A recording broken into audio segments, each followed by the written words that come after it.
요한복음 12장 24절에서 26절 말씀을 가지고 생명을 낳는 십자가, 생명을 낳는 십자가, 이와 같은 점과 함께 은혜를 나누고자 합니다. 우리 선포합시다. 생명을 낳는 십자가. 아멘. 사랑하는 성도 여러분, 사순절을 지내며 우리 교회는 5주 동안 주일 예배를 통해서 잃은 영혼을 찾아오신 예수님 대주제를 가지고, 잃은 영혼을 찾아오신 예수님이라는 대주제를 가지고 그 대주제 아래 말씀을 나누고 있습니다. 우리 한번 점검해 본다면 지난 주일날 우리가 배웠던 것, 복음으로 리셋하라, 처음으로 돌아가자라는 것이죠. 처음으로 돌아가자. 본문의 내용은 바로 예수님께서 선포하신 복음의 초청을 볼 수 있었습니다. 마가복음 1장 15절 말씀 우리가 봤는데요. 이르시되 때가 찼고 하나님의 나라가 가까웠으니 회개하고 복음을 믿으라 하시더라 라고 말씀하셨어요. 사순절은 복음 앞에서 우리의 삶을 돌아보고 신앙의 방향을 다시 세우는 시간인 것입니다. 복음 앞에 다시 시작하는 삶이 바로 신앙의 출발이 돼야 되는 것입니다. 우리가 신앙의 출발 선상에서 우리는 회개하고 복음을 믿고 우리 한 영혼을 품고 살아가겠습니다 라고 고백했던 시간이 저번 주 시간이었던 것이죠. 자, 그렇다면 오늘 두 번째 시간으로서 생명을 낳는 십자가라는 제목으로 함께 은혜를 나누고자 합니다. 첫째, 우리는 보게 되는데 예수님께서 이 땅에 오신 이유가 분명합니다. 잃어버린 영혼을 찾고 살리기 위해 오셨습니다. 교회가 존재하는 이유가 바로 여기 있습니다. 잃은 영혼을 찾기 위해 왔다라는 거예요. 이 교회가 왜 세워졌습니까? 잃은 영혼을 찾기 위해서 빛과 소금의 역할을 감당하기 위해 지역 주민을 섬기는데 우리가 이 교회가 세워진 것입니다. 잃은 양 찾아오셨던 그 마음 깊이 깨달아 교회가 세워지게 된 것이죠. 움직이는 교회로서 우리는 잃은 영혼을 구원하기 위해서 우리는 살아가고 있는 것입니다. 그 사명을 이루기 위해 예수님은 세 가지 사역을 했죠. 여러분, 예수님의 세 가지의 사역은 마태복음 9장 35절에 기록하고 있죠. 예수께서 모든 도시와 마을에 두루 다니사 그들의 회당에서 가르치시며 천국 복음을 전파하시며 모든 병과 모든 약한 것을 고치시니라. 여러분들 가르치시고 전파하시고 고치셨던 예수님의 3대 사역을 보게 되는 것입니다. 예수님은 말씀을 가르치셨고 복음을 전파하셨고 아픈 자들을 고치셨던 분이세요. 자, 이 가르치시고 전파하시고 고치셨던 그 이유는 단 한 가지입니다. 잃어버렸던 영혼을 찾길 원하셔서 가르치시고 전파하시고 고치신 사역을 예수님이 3대 사역을 하신 것입니다. 누가복음 19장 10절 말씀 가운데 인자가 온 것은 잃어버린 자를 찾아 구원하려 함이라. 아멘. 잃어버린 영혼을 찾으러 오신 분이세요. 그렇기 때문에 우리가 5주 동안에 잃어버린 영혼을 다시금 찾기 위해서 예수님이 가장 원하시는 일을 우리가 사순절 기간에 깊이 묵상하여서 부활주일로 이어져서 잃은 영혼들, 놓쳤던 그 영혼들 꼭 전도하고자 하는 대상자들 놓고 그 영혼을 초청해서 4월 5일 날 꼭 초청의 시간 되기를 원한다라는 마음이 있다라는 것이죠. 오늘 본문에서 예수님은요, 그 사명을 이루기 위해 선택한 길이 무엇인지를 말씀하고 있습니다.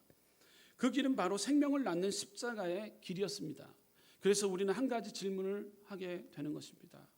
왜 예수님은 십자가를 선택하셨을까? 왜 하나님의 아들이 고난과 죽음의 길을 걸어가셔야 했었을까? 왜 십자가를 선택하셨는가?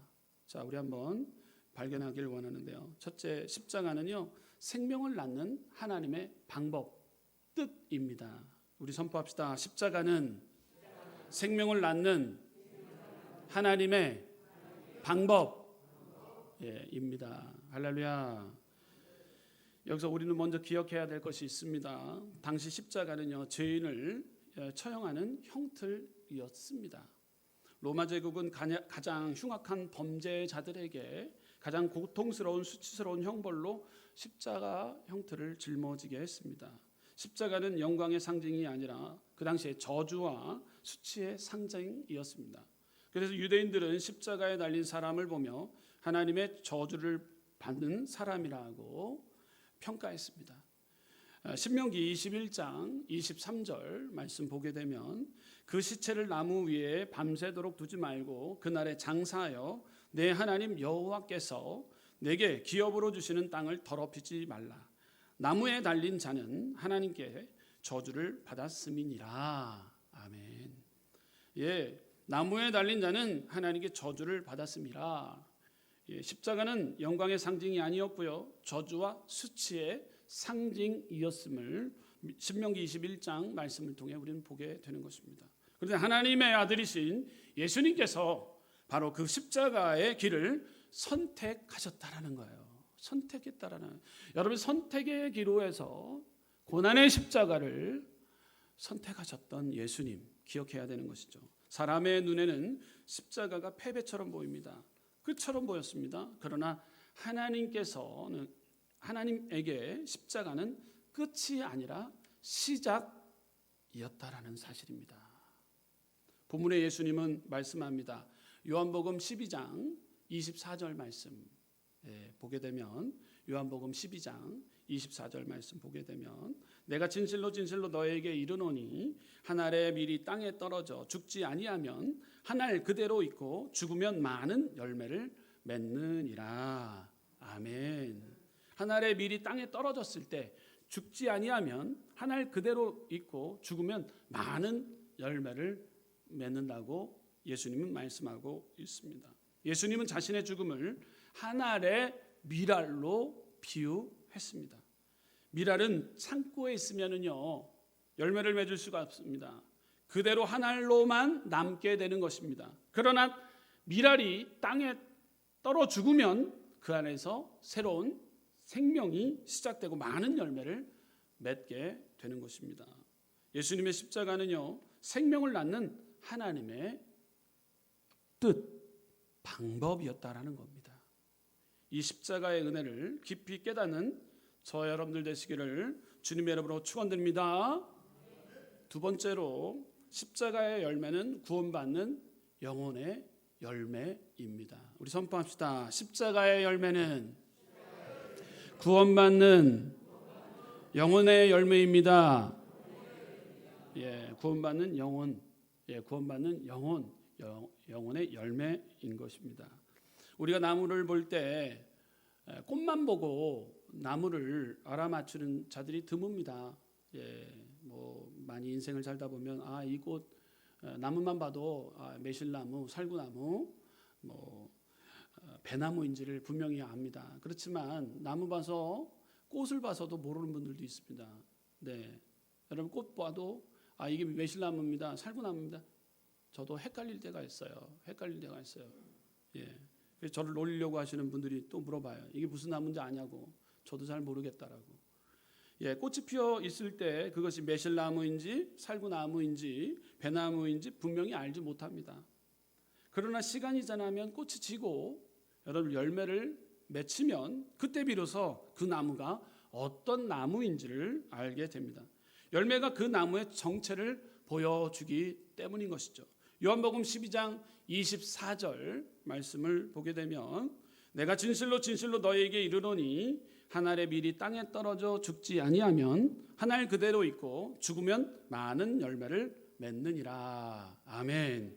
우리 성경 다시 한번 보도록 합니다. 예, 성경으로 돌아가서 지금 스크린에 나와야 될 자막이 지금 못 나오고 있는 것 같은데요. 우리 한번 요한복음 성경으로 돌아가서 요한복음 12장 24절 우리 한번 읽도록 합니다. 시작.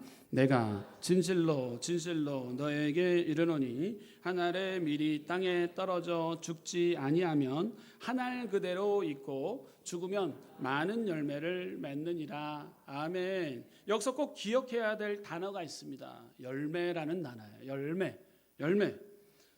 마찬가지로 예수님의 십자가도 처음에는 사람들이 그 의미를 알지 못했습니다. 사람들의 눈에는 패배처럼 보였고 끝처럼 보였습니다. 그러나 시간이 지나 그 십자가에서 열매가 맺혀지기 시작했다라는 사실입니다. 그렇다면 예수님이 말씀하신 열매는 무엇이었을까요? 그 열매는 바로 구원받는 영혼의 열매라는 사실입니다. 예수님은 사람을 살리기 위해 이 땅에 오심을 믿으시기 바랍니다. 요한복음 10장 10절 말씀 보게 되면 도둑이 오는 것은 도둑질하고 죽이고 멸망시키려는 것뿐이요 내가 온 것은 양으로 생명을 얻게 하고 더 풍성히 얻게 하려는 것이니라. 아멘. 생명을 얻게 하고 더 풍성히 얻게 하려 하는 것이다. 주님이 온 목적인 것입니다. 이런 영혼을 찾기 위해 오셨다라는 사실입니다. 십자가에 달려 죽기까지 했던 그 예수님, 한 알의 밀이 땅에 떨어졌을 때 여러분 많은 영혼들이 열매로 맺게 되어지게 된 것이죠. 예수님의 십자가는 그 한 사람의 죽음으로 끝나는 사건이 아니었습니다. 예수님의 십자가를 통해 수많은 사람들이 하나님께로 돌아오게 된 것입니다. 여러분 전 세계에서 이 같은 시간대에 11시에 우리 많은 영혼들이 그곳 각 처소에서 예배를 드리고 있어요. 우리만 예배를 드리는 것이 아니라 하나님을 믿는 믿음의 백성들이 이 시간대에 정해놓고 예배를 함께 이 전국에서 예배를 드리고 있는 이 열매들, 십자가의 은혜를 경험했던 자들이, 체험했던 자들이 각 교회에서 예배를 드리고 있다는 사실이에요. 그것은 바로 예수님의 십자가의 피 흘리심과 죽으심, 그 은혜를 깨달아 알았을 때 그 깨닫는 은혜를 통해서 아버지의 마음을 헤아리게 되고 아버지의 성품을 닮아가길 원하여서 아버지께서 나 같은 죄인도 살려주셨구나라는 깊은 감화 감동이 우리에게 임했을 때 그의 삶은 변화가 오게 되는 것이고 주일 성수하게 되는 것입니다. 할렐루야. 주님 찾아오게 되는 거예요. 할렐루야. 믿음의 확신, 구원의 확신을 가지고 주님 전에 와서 신령과 진정으로 예배하게 되는 거예요. 다른 것 가운데 마음을 쏟기보다도 주님께 마음을 다해서 우리는 신령과 진정으로 예배드리는 거예요. 십자가의 그 은혜에 죽기까지 했던 그 예수님의 그 한 알의 밀이 땅에 떨어졌을 때 많은 열매, 지금 전 세계 각지에서 신령과 진정으로 예배드리고 있다라는 사실입니다. 오늘 우리가 이 자리에 앉아 예배하고 있는 것도 바로 우리는 그 십자가의 열매임을 기억하는 우리 순복음은 성교회 성도님 되시기를 주님의 이름으로 축원드립니다. 예수님의 십자가는 수많은 영혼을 살리는 생명의 시작이었습니다. 십자가는 생명을 낳는 하나님의 구원 사건이었다라는 사실인 것입니다. 자, 그러므로 세 번째 마지막으로 그러므로 우리는 생명을 낳는 삶으로 저와 여러분들을 불러주셨다라는 사실이에요. 주님은 우리를 불러주셨어요. 할렐루야. 생명을 낳는 삶으로 저와 여러분을 불러주셨다라는 거예요. 이 초청에 우리는 응해야 되는 것입니다. 주님 전에 와서 이 초청에 우리는 할렐루야 외치고 그 부름에 우리는 하나님 앞에 경배를 드리는 거예요. 우리는 생명을 낳는 삶으로 저와 여러분들 부름받았다라는 것입니다. 예수님은 자신의 십자가만 말씀하신 것이 아닌 것입니다. 예수님을 따르는 사람들의 삶도 말씀하셨습니다. 예수님을 따르고 예수님을 섬기면 우리를 귀히 여기신다고 말씀하고 있어요. 우리 성경으로 돌아갑니다. 요한복음 12장 26절 말씀 보시겠습니다. 성경 말씀 요한복음 12장 26절 말씀 함께 읽어보도록 합니다. 시작. 사람이 나를 섬기려면 나를 따르라. 나 있는 곳에 나를 섬기는 자도 거기 있으리니 사람이 나를 섬기면 내 아버지께서 그를 귀히 여기시리라. 아멘. 자, 보십시오. 여러분들, 나를 따르고 예수님을 섬기면 우리를 아주 귀하게 여기신다고 오늘 26절에 말씀하고 있는 것입니다. 여러분, 예수님을 따른다라는 것이 무엇일까요? 예수님을 따른다라는 것은요, 마태복음 16장 24절 말씀 가운데 이에 예수께서 제자들에게 이르시되 누구든지 나를 따라오려거든 자기를 부인하고 자기 십자가를 지고 나를 따를 것이다 라고 기록하고 있습니다. 여러분들, 자기를 부인하는 삶, 자기 십자가를 지고 날마다 나를 따르라고 말씀했어요. 여러분, 예수님을 따르고 예수님을 섬기면 주님은 우리를 귀하게 여기신대요. 믿으면 아멘 합시다. 예수님을 따른다라는 것, 자기를 부인하는 것입니다. 여러분, 그 자기를 부인한다라는 것은요, 나는 죽고 내 안에 예수 그리스도가 산다라는 것을 인정하는 사람들의 고백인 거예요. 나는 죽는다라는 거예요. 자기를 부인한다라는 것은요, 내 중심의 삶을 사는 것이 아니라 주님 중심의 삶을 살겠다라고 고백하는 자들의 고백인 것이죠. 여러분들, 내 중심에서 주님 중심의 삶을 살아가는 우리 순복음원 성교 성도님들 되시길 바랍니다. 그럴 때 그 예수님이 가신 그 길을 내가 따르겠다라는 거예요. 따르겠다라는 거예요. 주님이 가신 그 길을 내가 따르겠다. 따르고 섬기면 우리를 아주 귀하게 여긴대요. 여러분들, 따른다고 하면서도 계속해서 나 중심의 삶을 살게 되면 진정으로 주님을 따른다라고 고백할 수 없는 것입니다. 할렐루야. 우리 사순절 기간을 통해서 나는 죽고 내 안에 예수 그리스도가 살기를 원합니다라고 고백하는 시간, 사순절 기간이 돼야 되는 것입니다. 깊이 깨닫게 되는 것입니다. 주님이 내 안에 거하게 되면 주님의 은혜가 우리 안에 열매로 임하게 되는 것입니다. 우리가 참 포도나무에 붙어만 있고 내 말이 내 안에 거하기만 하면 무엇이든지 기도하고 구하면 하나님 받으리라 말씀했어요. 할렐루야. 주님을 근심시켜서는 안 되는 삶. 내 중심으로 살게 되면 내 혈기가 드러나고 분노가 치밀고 하나님의 뜻은 꺾이게 되고 내 방법으로 살아가게 되는 거예요. 그것은 넓은 길인 거예요. 그러나 주님은요, 여러분들에게 좁은 길을 원하세요. 할렐루야. 여러분들은 주님은요, 나를 따르라, 내가 따르겠습니다. 그럴 때 좁은 길을 원하시는 거예요. 여러분들, 넓은 길 구원이 없습니다. 하나님이 원하시는 길은요, 좁은 길이에요. 불편한 길이란 말이에요. 불편한 길을 내가 가기를 원한다 그러면 내 뜻을 철저히 내려놓는 시간, 그것이 바로 예수님이 가신 그 길, 십자가의 길이라는 것이죠. 할렐루야. 예수님은 미랄의 길을 걸으셨던 것입니다.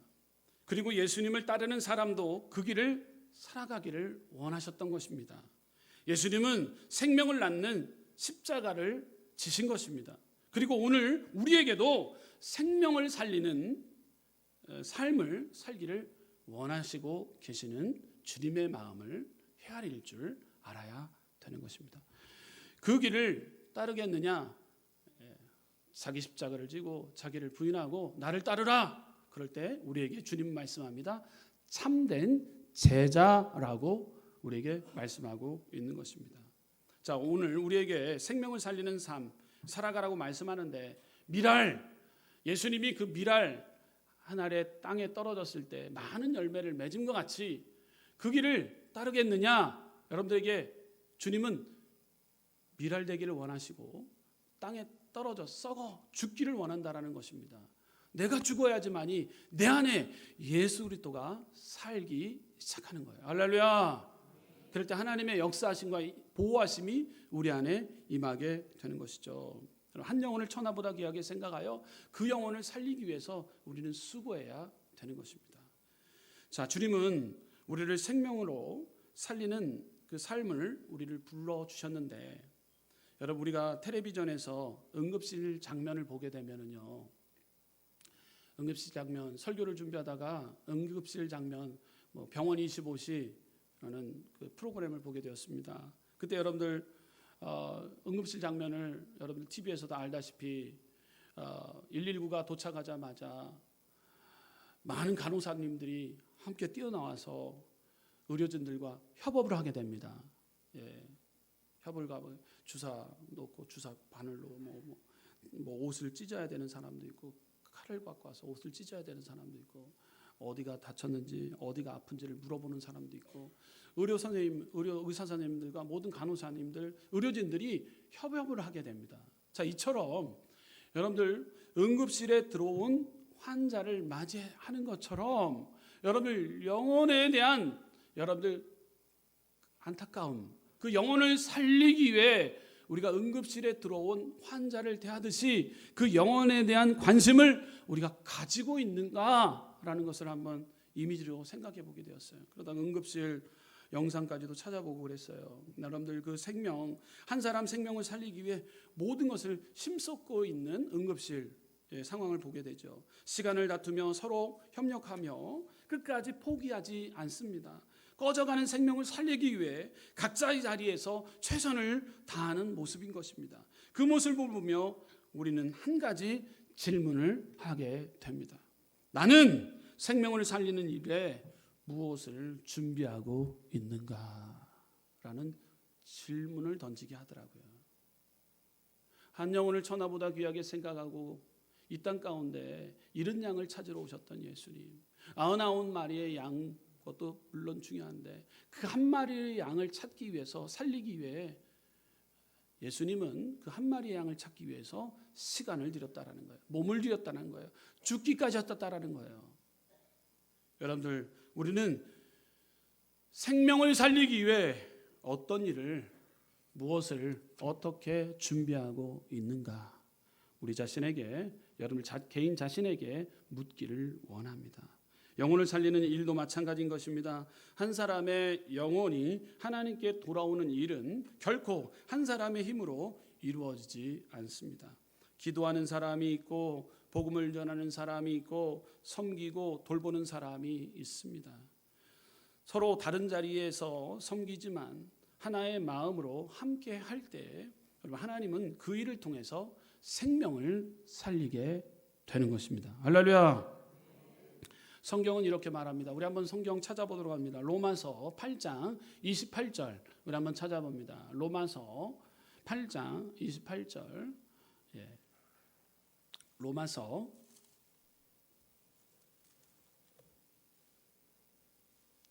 로마서 8장 28절 함께 읽어보도록 합니다. 시작. 우리가 알거니와 하나님을 사랑하는 자 곧 그의 뜻대로 부르심을 입은 자들에게는 모든 것이 합력하여 선을 이루느니라. 아멘. 여러분, 합력하여 선을 이루느니라. 여러분, 혼자서는 할 수가 없어요. 기도하는 사람이 있고요, 복음을 전하는 사람이 있고요, 섬김을 통해서 영혼을 돌아보는 사람들이 있습니다. 여러분들 주차 관리를 통해서, 안내 집사를 통해서, 우리 또 식당을 통해서, 또 이를 위해서, 예배를 위해서 1시간 30분 동안 목사님을 놓고, 목사님 설교를 놓고 기도하시는 권사님들도 있고요, 교회를 놓고 기도하시는 분들이 있단 말이에요. 여러분, 기도하게 되면 하나님의 역사를 통해서 기도하는 사람, 복음을 전하는 사람이 있어요. 화요일 날 되면 뻥튀기 전도 가지고, 물티슈 가지고 전도하시는 권사님들 계셔요. 여러분들 또 섬기고 돌보는 사람도 있어요. 각자 주어진 환경 가운데 여러분, 우리는 생명을 살리기 위해서 여러분 어떤 일을 행하고 있는가? 한 영혼을 구원하기 위해서 예수님이 십자가를 짊어지셨는데, 합력하여 선을 이루기 위해서 우리가 4월 5일 날 우리가 부활주일을 맞이해서 그 한 영혼을 살리기 위해서 나는 무엇을 하고 있는가? 응급실 환자가 들어왔을 때 그 영혼을 살리기 위해서 많은 사람들이 다 함께 협업을 합니다. 그럴 때 그 영혼이 살아날 때 얼마나 기쁩니까? 여러분, 기쁩니다. 태어날 때 얼마나 좋습니까? 여러분, 생명을 살리는 사역은요, 혼자서는 절대 할 수가 없습니다. 절대 할 수가 없어요. 주님의 몸된 교회가 함께 감당하는 일인 것입니다. 기도와 사랑과 섬김이 모일 때 하나님은 그 협력을 통해 한 영혼을 살리는 놀라운 역사를 이루게 되는 것입니다. 그러므로 우리는요, 생명을 살리는 일에 마음을 모으는 우리 순복음 은성교회 성도님들 되시기를 주님의 이름으로 축원드립니다. 우리가 할 수 있는 가장 귀한 일은요, 한 영혼을 하나님께 인도하는 일인 거예요. 네, 그래서 이번 사주절 동안에 한 영혼을 품고 기도하고 고난주간 부활주일 4월 5일 한 영혼을 초청하는, 주님께 초청하는 시간 갖기를 원해요. 한 영혼을 사주절 동안에 우리는 품는 것입니다. 그래서 주보에다가 제가 나눠 드렸지 않습니까? 여러분 한번 이거 한번 꺼내 보실까요? 예, 이거 한번 꺼내 보셔요. 예, 한번 들어보세요. 예, 들어보세요. 네, 이거 들어보세요. 예, 여러분들 여기 2026년도 나의 전도 대상이라는, 여러분 들어보세요. 한번 들어봅시다. 흔들어보세요. 자, 흔들어 보세요. 네, 흔들어 보세요. 안 받으셨어요? 다 받으셨죠? 네, 다음 주에도 나눠줄 겁니다. 요거 꼭 여러분 성경책에다 껴놓으세요. 여기다 이름을 적어야 됩니다. 여러분 이름 적어 놓으려면 또 이름 전도하다 보면은요 이름이 잘 생각이 안 날 때가 있어요. 그럼 이렇게 적으면 돼요. 윗집 아주머니, 아랫집 아저씨, 순다리 아빠. 순다리는 누굴까요? 개 이름이에요. 동이 엄마. 동이는 누굴까요? 개 이름입니다. 네, 아주머니 이름은 잘 몰라요. 옆집에 동이, 저 윗집은 순다리. 요 윗집은 아우디 사장님이 아우디 끌고 다녀서 네. 언제 한번 떡 주러 갔는데 문이 잠겨 있길래 아우디 차에 번호가 있어서 제가 옆에 목회자입니다, 목사입니다 하면서 전화번호 그러면서 땄어요. 그거 저장을 해놨어요. 아우디 사장님이라고 저장을 했어요. 여러분 그렇게 적어 놓으십시오. 여기다가 적을 때 이름을 쓰지 못하겠다 하면 윗집, 아랫집, 할렐루야. 순다리 아빠, 동이 아빠, 사랑이 할머니, 네, 이렇게 적어 놓으세요. 적어 놓으셔서 품고 기도하는 것입니다. 할렐루야. 꼭 내라면은 꼭 내시는 분들이 있는데 내지 않는 분들이 있어요. 이거 누구한테 내는 거예요? 작정서는요? 저한테 내는 거예요? 아니요, 하나님 앞에 내는 거예요. 할렐루야. 다시 한번 흔들겠습니다. 흔들어 보세요. 다시 한번 들어보세요. 다시 한번 흔들세요. 다시 한번 들어보세요. 할렐루야. 흔들어 보세요. 네, 이쁩니다. 아름답습니다. 이것은 생명책에 기록할 영혼 구원에 대한 여러분들이 관심을 갖자라는 거예요. 그냥 행사로 끝내지 마세요. 여러분 행사로 끝나는 것은요 하나님을 인격적으로 만나는 그런 시간이 되기를 원해요. 이를 위해서 우리는 사순절을 통해서도 여러분 깊이 고난의 시간을 보내야 되는 것입니다. 노 크로스, 로 크라운. 고난의 십자가가 없으면요 고난의 면류관도 없다라는 거예요.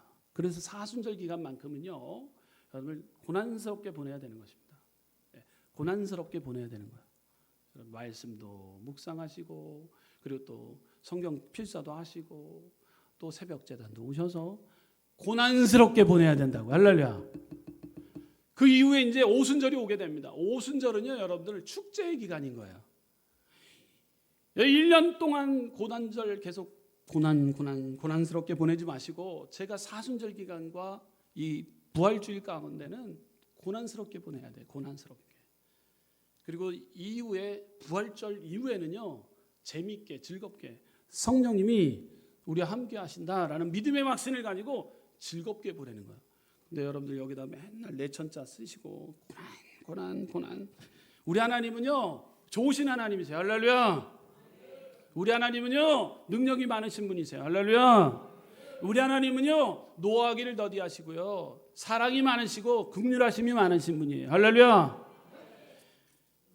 우리는 부족하고 연약한 자들이 모인 곳이 교회라는 것입니다. 나는 죄인임을 철저히 깨닫는 시간이 어떤 시간이냐면 사순절 기간인 거예요.